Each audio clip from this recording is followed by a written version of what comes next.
Welcome to God and Autobiography, the podcast. I'm your host, Scott Langdon. Over the course of the last 5 years, it's always been a particular thrill of mine to be able to guide you into something new when we introduce a new series to this program. This week, that thrill continues as I present to you the first episode in our brand new series, Radically Personal. In this new series, based on Jerry Martin's latest book, Radically Personal, God and Ourselves in the New Axial Age, Jerry delivers new insight into God's desire for each one of us to know God more deeply. In the personal journey of each seeker, it's important to understand that the divine reality is available to all of us, because reality, even divine or ultimate reality, discloses itself. Now, it becomes our task to find our own best access to it and how to orient our lives in relation to it. Here now is Jerry Martin. I hope you enjoy the episode.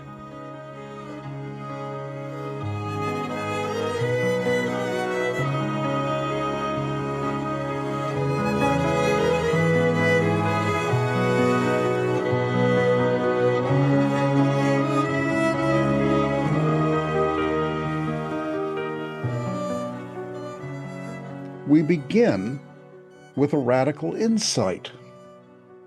Reality discloses itself. Reality discloses itself.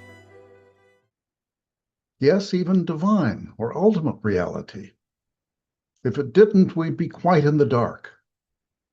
Reality has disclosed itself at more than one time, in more than one place, and in more than one culture. I was speaking in this vein at a meeting of the American Academy of Religion, and had I stopped there, my listeners would have been comfortable. Well-educated, spiritually alert, members of this scholarly audience were quite aware of the sparks of ultimacy in multiple traditions. But I did not stop there.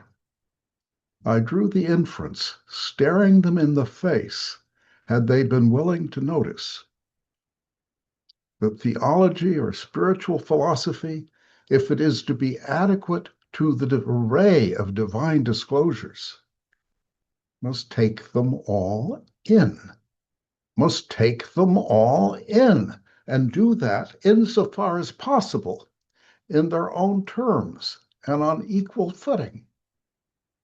It must be a theology without walls, not bounded by a single religion.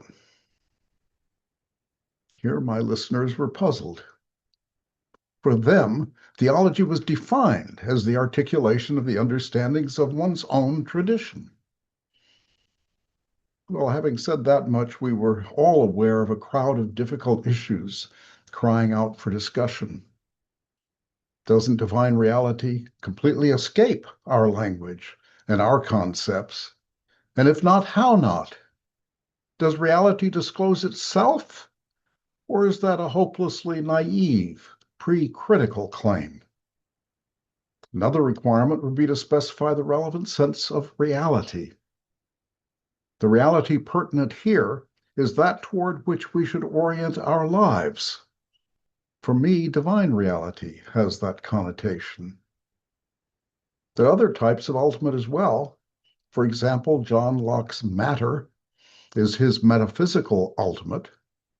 The boson particle is a kind of physics ultimate. But here we are discussing that reality that has or ought to have gravitational pull on our lives. Hence, this reality has soteriological, that is, salvific implications, whether conceived in terms of salvation or enlightenment or liberation or some other way. It is that reality and orientation toward which we set our course rightly. So the task is not merely to develop a theory of reality, but a living attunement with it, a life in concert with the divine or ultimate. So theology must be understood not as a particular faith seeking understanding, as the classic definition has it, but more broadly, as life seeking understanding. Let us set these issues in the cultural context of a multi-religious world. What we will be doing in this series is not outlining the steps of an argument, as if I were legal counsel to a theological or philosophical thesis. Rather, we will be following spiritual and intellectual clues to see where they lead. Let's begin with the telling experience of a missionary in West Africa. Ardent for his faith, the young minister sent by the Methodist Missionary Society arrived in eastern Nigeria, determined to bring to the Igbo, quote, the light of Christ into a heathen darkness. But as he got to know them, he made a shocking discovery. They already knew about God. They knew about God, he says, before ever a white missionary set foot in their territory. The Igbo knew of both the high, the transcendent being, who was called Chukwu, and the eminent form of deity called Chi. They knew about grace and the holy.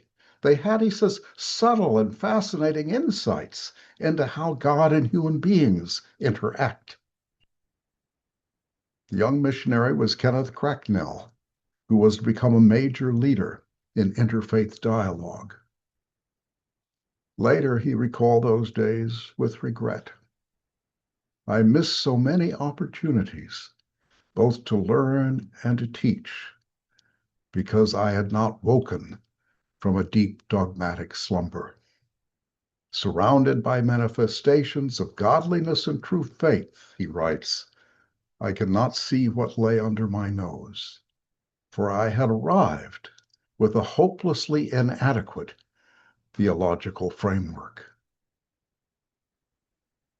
Well, what would be an adequate approach for young Kenneth Cracknell, or for any of us once we confront divine truth where we did not expect to find it? That's the question that must be addressed.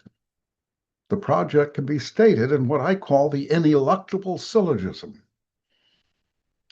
If the aim of theology or spiritual thinking is to understand the divine or ultimate reality as fully as possible, and if insight into that reality is not limited to a single tradition, then what is needed is a theology without walls, without confessional or religious boundaries. The argument is ineluctable because experiences like Cracknell's are far from unique. So how do we proceed from here? Well, for openers, theology itself must be reconceived, redefined. Traditionally, theology is based on a single religion.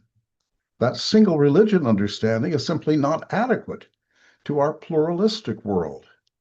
It will not suffice for truth-seeking that takes into account the multiplicity of religious sources, as well as insights from the rest of life.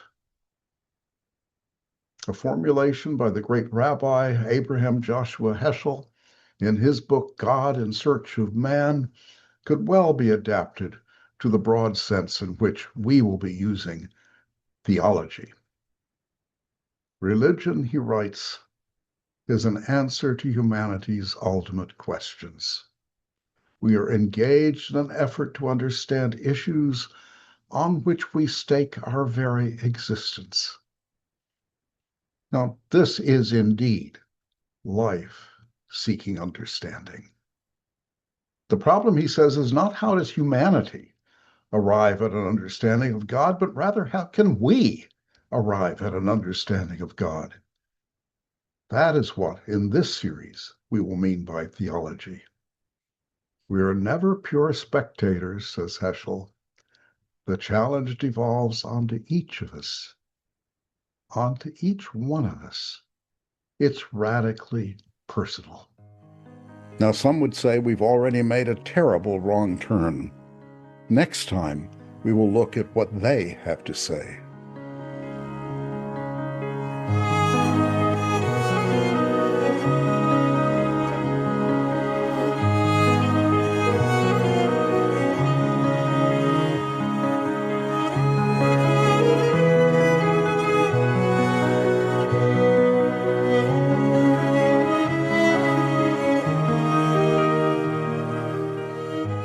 Thank you for listening to God and Autobiography, the podcast. Subscribe for free today wherever you listen to your podcasts and hear a new episode every week. You can hear the complete dramatic adaptation of God and Autobiography as Told to a Philosopher by Jerry L. Martin by beginning with episode 1 of our podcast and listening through its conclusion with episode 44. You can read the original true story in the book from which this podcast is adapted, God and Autobiography as Told to a Philosopher, available now at Amazon.com and always at godandautobiography.com. Pick up your own copy today. If you have any questions about this or any other episode, please email us at questions@godandautobiography.com and experience the world from God's perspective, as it was told to a philosopher. This is Scott Langdon. I'll see you next time.